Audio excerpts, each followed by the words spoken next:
नमस्कार दोस्तों, स्वागत है आपका ध्रुवी हिंदी क्लासेस में। आज हम हिंदी साहित्य का इतिहास पढ़ रहे हैं और उसकी जो लेखन पद्धतियां हैं उसके बारे में बातचीत करेंगे।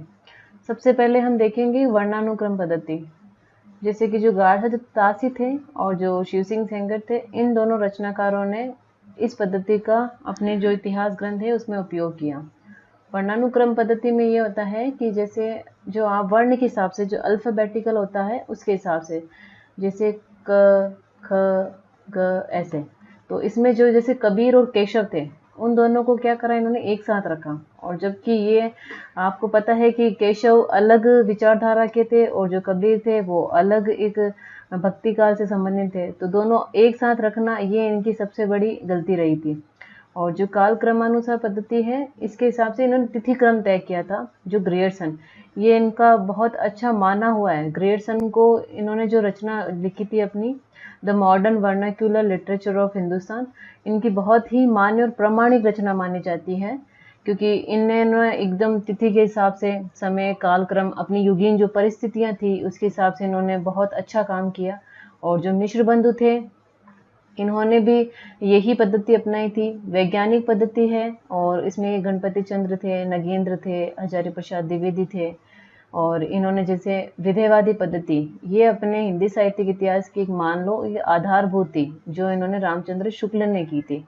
इसमें इन्होंने 3 चीजें बताई थी: क्षण, जाति और वातावरण। ये 3 ऐसी चीजें बताई इन्होंने विधेयवादी पद्धति में कि ये 3 चीजें होनी ही चाहिए। वातावरण यानी अगर जैसे आपको पता है कोई भी अपन इतिहास ग्रंथ लिखते हैं तो उसमें वातावरण यानी वहाँ की परिस्थितियाँ कैसी थी, वहाँ का समय काल कैसा था। जैसे अभी हम कोई कविता लिखते हैं तो हमारे समय का उस पर बहुत प्रभाव पड़ता है, हमारे मन का प्रभाव पड़ता है, हम किस परिस्थिति में लिख रहे हैं। जाति वो जाति नहीं, कास्ट का नहीं बताया इसमें, कि जो युगीन परिस्थितियां हैं उसी को जाति कहा है। क्षण यानी किस समय का जो प्रभाव पड़ता है उसे यहाँ का ये क्षण का इन्होंने बताया है औचित्य। तो इस प्रकार विधेयवादी पद्धति में रामचंद्र शुक्ल ने क्षण, जाति, वातावरण इन तीनों का मेलजोल बताया। अब हम यहाँ से गार से जो तासी है उसका यहाँ से शुरुआत करते हैं। जैसे इनकी जो रचना का नाम था वो था इस्तवार दे ला लेत्रुतर एंदुई एंदुस्तानी। इस्तवार दे ला लिटरेतुर एंदुई एंदुस्तानी, ये एक फ्रेंच ग्रंथ है। भले ही इन्होंने हिंदी साहित्य का इतिहास लिखा हो, लेकिन पहला ग्रंथ ही इन्होंने फ्रेंच भाषा में लिखा, क्योंकि ये फ्रेंच विद्वान थे। और इन्होंने इनके जो ये था इनका रचना, इन्होंने 2 भागों में लिखी। प्रथम भाग लिखा 1839 में, दूसरा लिखा 1847 में। इनमें इनकी जो कुछ कमियां थी वो मैं यहाँ बताना चाहूंगी, कि जैसे युगीन परिस्थितियां उसका बिल्कुल वर्णन नहीं किया इन्होंने, और जो काल विभाजन था उसका प्रयास किया ही नहीं, क्योंकि जैसा कि अपन ऊपर पढ़ चुके हैं कि इन्होंने तो जो वर्णन है वर्ण के हिसाब से इन्होंने अपनी रचना लिखी है। कि जैसे कबीर और केशव है, अभी जैसे आचार्य प्रसाद द्विवेदी है, तो जैसे जो नाम के हिसाब से उन्होंने सब एक ही समय में रख दिया, तो इसलिए इन्होंने काल विभाजन का कोई खास प्रयास नहीं किया। पहला ग्रंथ था, भले ये फ्रेंच भाषा का था परंतु था तो पहला, क्योंकि इसमें से कुछ जो रचनाएं थी वो हालांकि अप्रामाणिक या अविश्वसनीय मानी जाती हैं, परंतु फिर भी लिखने अपन इनको पहला ग्रंथ होने का इन्होंने ये चीज की थी। और अब इसमें 738 रचनाकार थे टोटल इन्होंने लिखा था, उसमें से सिर्फ 72 जो थे हिंदी के थे। अब आप पूछे कि बाकी कौन से थे, तो वो थे उर्दू के। इन्होंने 738 रचनाकारों में से मात्र 72 जो थे वो हिंदी के लिखे, बाकी अन्य रचनाकारों के लिखे।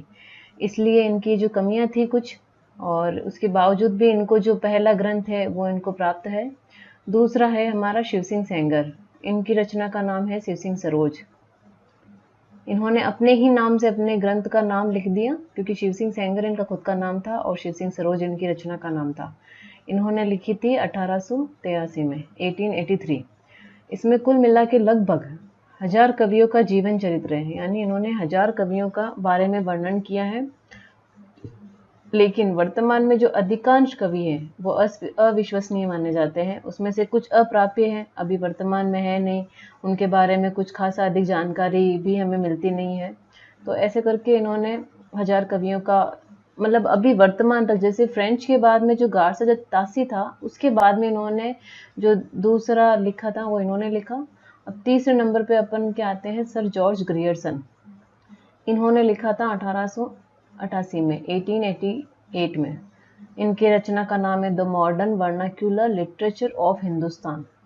अब जैसा कि इन्होंने, इनके नाम से ही पता चल रहा है, इन्होंने लिखा था अंग्रेजी में। इनका जो रचना थी वो थी अंग्रेजी भाषा में। और इनका जो प्रकाशन हुआ था वो एशियाटिक सोसाइटी जो है ऑफ बंगाल, उसके एक विशेष अंग के रूप में प्रकाशित हुई थी इनकी रचना। और अब अगर देखा जाए तो ऐसे तो गार्सा जो तासी थे उनकी रचना प्रथम बार लिखी, लेकिन वास्तविक रूप से अगर देखा जाए, वास्तविक रूप से प्रथम इतिहास होने का जो दर्जा प्राप्त है वो जॉर्ज ग्रियर्सन की रचना को है।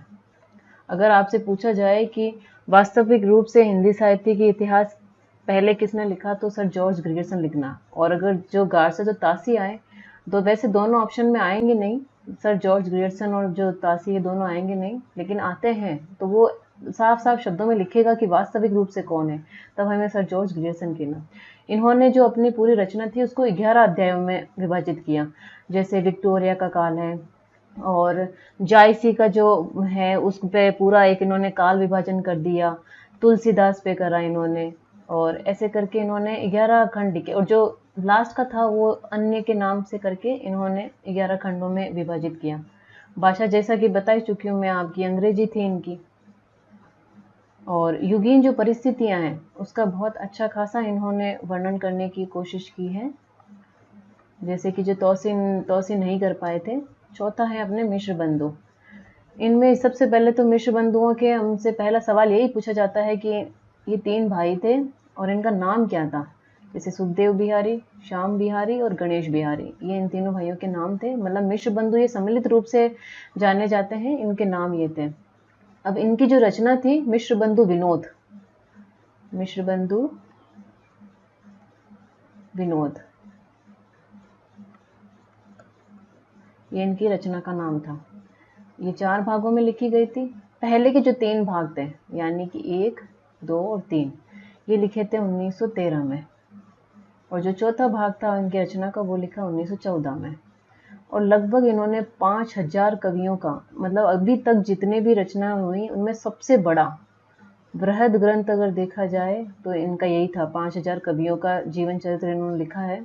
और आपको जैसा कि पता होगा, रामचंद्र जो शुक्ल थे, इन्होंने अपनी जो रचनाओं में जो रीतिकाल था उसका जो इन्होंने वर्णन लिया था जो रचनाकारों का, वो यहीं से मिश्र बंधु विनोद से ले। और उन्होंने ये बात स्वीकार भी की है कि मैंने उक्त रीतिकाल कवियों का जो है, जो रचनाएं, जो उनका विभाजन है, जो उनका समय काल है या उनकी जो रचनाएं वर्णन है, वो मैंने मिश्र बंधु विनोद, उन्होंने नाम भी दिया है बाकायदा इसमें कि मिश्र बंधु विनोद से मैंने लिया है।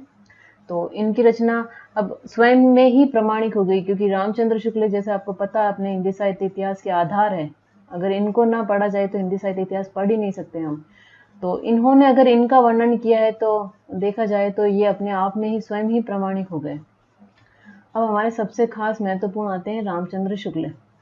इन्होंने 1929 में लिखा था हिंदी साहित्य का इतिहास। वैसे इन्होंने ये सबसे पहले इस नाम से नहीं लिखा था।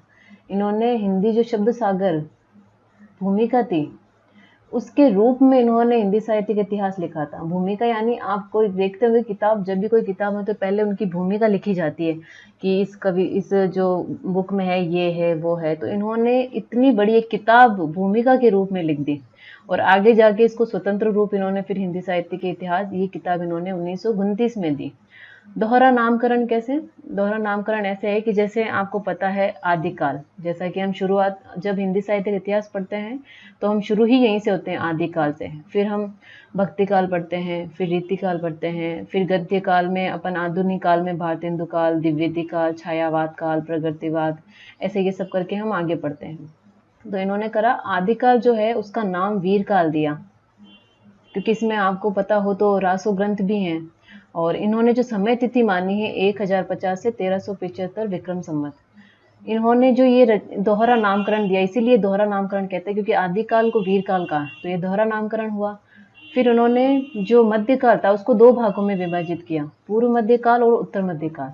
इसमें पूर्व मध्यकाल को उन्होंने भक्तिकाल नाम दिया। उसका जो समय विभाजन है वो 1375 से 1700 विक्रम संवत रहा, और जो उत्तर मध्यकाल रहा उसको रीतिकाल नाम दिया इन्होंने, जो 1700 से 1900 विक्रम संवत रहा। और जो चौथा है वो आधुनिक काल रहा इनका, जो गद्य काल के नाम से जाना जाता है। हालांकि यहाँ पे द्विवेदी काल, जो महावीर प्रसाद द्विवेदी में आपको पता हो कि इन्होंने ब्रज भाषा से खड़ी बोली स्थापित की थी गद्य काल में। द्विवेदी काल में आते आते इन्होंने पद्य में भी, गद्य में, जबकि उससे पहले ब्रज चल रही थी अपने, फिर उन्होंने खड़ी बोली स्थापित की थी। लेकिन अब इनके विवाद भी बहुत सारा रहा कि जैसे वीर काल, आदि काल में तो बहुत सारी रचनाएं थी, जैसे लौकिक साहित्य भी थे आपको पता हो तो, और खुसरो की पहेलियाँ थी, अमीर खुसरो की, और इसमें बहुत सारे थे। जैन भी, जो जैन थे वो थे यहाँ पे, नाथ और सिद्ध थे। तो ऐसे करके सिर्फ एक वीर काल नाम देना इनको उचित न लगा, इसलिए बहुत सारे विवाद भी रहे। परंतु फिर भी अब आचार्य रामचंद्र शुक्ल ने कहा है तो सब लोगों ने बिल्कुल मान लिया इस बात को। और भक्ति काल है, फिर भक्ति काल में बहुत धाराएं रही, सगुण और निर्गुण। फिर उसमें आगे रामाश्रय, और भक्ति काल में ये अवधि जो अपने रचनाएं थी वो रही। उत्तर मध्य काल में रीति काल है, रीति काल में भी रीतिबद्ध, रीति सिद्ध और रीति मुक्त, ये 3 धाराएं चली। आधुनिक काल में बहुत सारे आगे जाके, जैसे कि भारतेंदु काल है अपने, और ये दिव्यति काल है, फिर आगे जाके छायावाद रहा अपने। तो ऐसे करके आगे बहुत सारे, लेकिन हाँ अभी वर्तमान में हम बस इसमें इतना ही देखना चाहेंगे कि इनका जो हिंदी साहित्य का इतिहास लेखन है उसमें क्या क्या प्रवृत्ति है, जैसे वर्णानुक्रम, कालानुक्रम, वैज्ञानिक और विधेयवादी, ये इन 4 पद्धतियों के बारे में पढ़ना था। और इसमें कौन कौन रचनाकार हैं, जैसे वर्णानुक्रम में जो गारसा दत्तासी थे, शिव सिंह सेंगर थे। अगर पूछ लिया जाए तो कालक्रम अनुक्रम जो पद्धति है उसमें किसने लिखा, ग्रियर्सन ने लिखा, मिश्र बंधु ने लिखा। वैज्ञानिक जो पद्धति है उसमें गणपति चंद्र गुप्त ने लिखा, नगेंद्र शर्मा है, आचार्य प्रसाद द्विवेदी है। और जो विधेयवादी थे उसमें आचार्य रामचंद्र शुक्ल थे। वैसे तो विधेयवादी पद्धति आपको पता हो तो तेन ने दी थी, ये यहाँ के नहीं थे, बाहर के विदेशी विद्वान थे। और ग्रियर्सन भी कहीं ना कहीं, ग्रियर्सन ने भी इस पद्धति का अपने उसमें उपयोग किया है, माने जाते हैं। लेकिन हाँ हमारे रामचंद्र शुक्ल, इन्होंने इस पद्धति का उपयोग किया अपने उसमें इतिहास में। फिर ये गारसा दत्तासी हैं, फ्रेंच विद्वान, इनके बारे में ये सब चीज़ें हैं। और फिर ये शिव सिंह सेंगर है जिन्होंने शिव सिंह सरोज लिखी। और वैसे मोटा मोटा इनके बारे में यही पूछा जाएगा। सर जॉर्ज ग्रियर्सन है। और अगर आपसे सीक्वेंस पूछा जाए कि सबसे पहले किसने लिखा, जैसे होता है ना कई बार सवाल आते हैं अपने कि क्रम से जमा हो, तो जो तौसी है, फिर शिव सिंह सेंगर है, फिर ग्रियर्सन है, और फिर अपने ये मिश्र बंधु है, फिर रामचंद्र शुक्ल है। क्योंकि इनका समय विभाजन मैंने आपको बता ही रखा है, ये 1839 में हुआ था पहले, फिर ये 1883 में हुआ, फिर ये 1888 है। तो ऐसे करके समय को हम इसमें ऐसे भी इनको सीक्वेंस से हम जमाना भी आते हैं हमारे सवाल, अप्लाइड सवाल, तब उसमें ऐसे क्रम से जमाना होता है।